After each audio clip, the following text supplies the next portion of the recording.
You are giving them your most important asset other than your health, right? And people don't understand the value of time. They feel like it's just an impromptu phone call, or it's just an impromptu text, right? I just got a quick question for you. Well, that quick question can produce an advantageous outcome for you, right? Um, in biblical, it says, in the multitude of counsels, right, people prosper. And one advice of knowledge and information, right, can change not only your financial life, your health. And so people take it real lightly when they ask questions, and they even get access to people to get an answer, right? It used to be when I go live, people would say, get to the point. And I would say, I am the point. This is the point. The fact that I'm even live streaming is the point, because they give you access to me to ask a question that you didn't know an answer to, that can position you better, whether it's financially, mentally, emotionally, or spiritually. So I am the point of my live stream, not my caption, not my video title. Just the fact that I'm going live talking is the point, because you may get a question answered that can help you get a breakthrough, right? And to live a better life and enter those areas, right? So I always appreciate when you all support the channel and you acknowledge the time, and you take the time just to say thank you, and you give some financial support to back that up. Yes, you can send to my Cash App. LD Financial Coaching is my Cash App as well. Natural Girl asks, so that's my Cash App strolling in the bottom. Coach Michael says, I like that, Queen. Yes, you do have to add your driver's license on Webull. You do have to identify. And I really like that, right? I really do like apps and investing exchanges in which you have to upload your driver's license for your proof of identity, right? Because that means they have some type of security measures in place.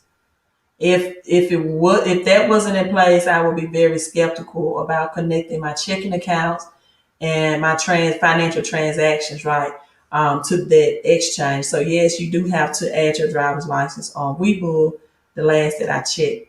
Coach Michael said, he's like, thank you so much. People, you have to respect your time and monetize your time, right? And monetize your time. And it's something else. My mentor and I, we were talking today, and it was from a biblical perspective, right?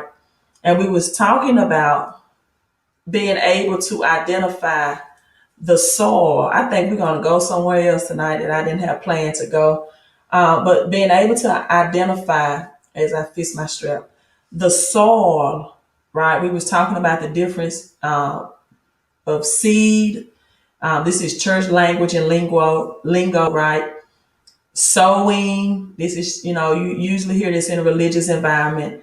The seed, we were discussing between sowing seed and planting, right? And my grandparents or were, right, farmers. And so they would sow seeds in the morning, and they would plant plants like sweet potatoes in the evening.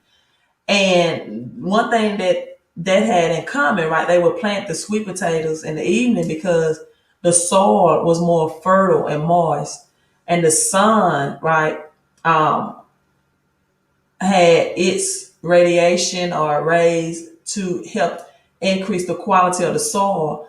And both of them was done with strategies, right? You sow your seed early in the morning before the sun is able to scorch it, and you plant plants like sweet potatoes and plant bearing plants in the evening with that same strategy. However, you did it at a different time of the day.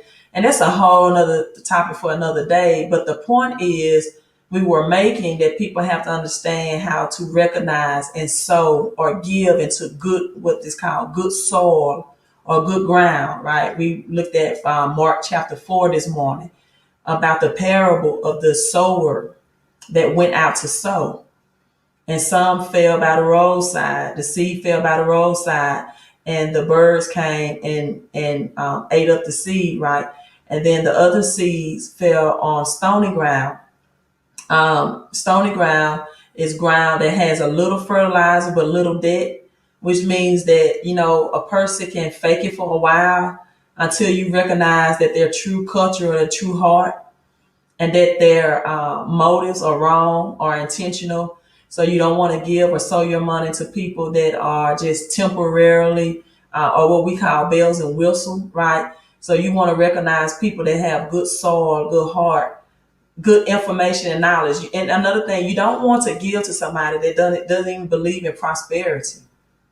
If you need more cash flow, if you need better credit, why would you give to a church organization or a person, right, that doesn't even teach you how to accumulate these things?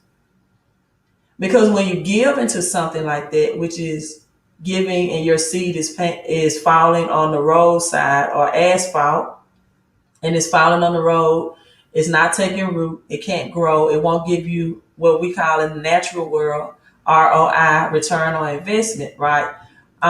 Then why are you giving into that soil? So, and you have to give to people that have the knowledge and the know-how and the knowledge to transfer to you. Because later on in Mark chapter 4, right, it said that when it was time to harvest, and let me show this to you. I think we have in Credit Church, but I was so excited when my mentor revealed this to me. I was talking to him some things about that scripture that I had never seen all my years of being in church and things like that.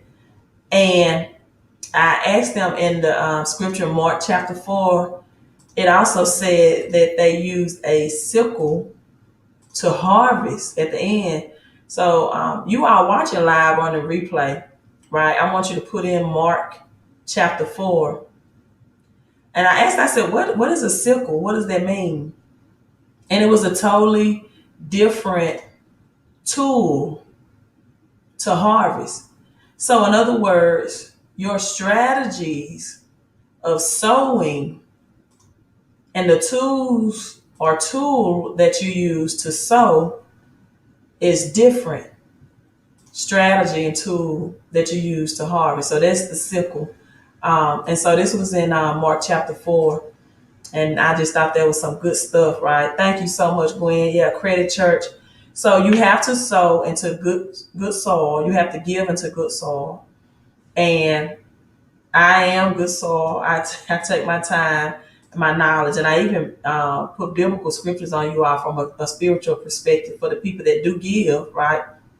A lot of people just say thank you, I appreciate it, but I actually put biblical word on it because I believe the Bible is the number one book that teaches people how to walk or receive prosperity, right? So many rich and wealthy patriots and people in the Bible, right? But people don't know how to teach it in the way that it's supposed to be taught, in which people can inherit or receive this prosperity that Yeshua or Yahweh, right, promised us, right?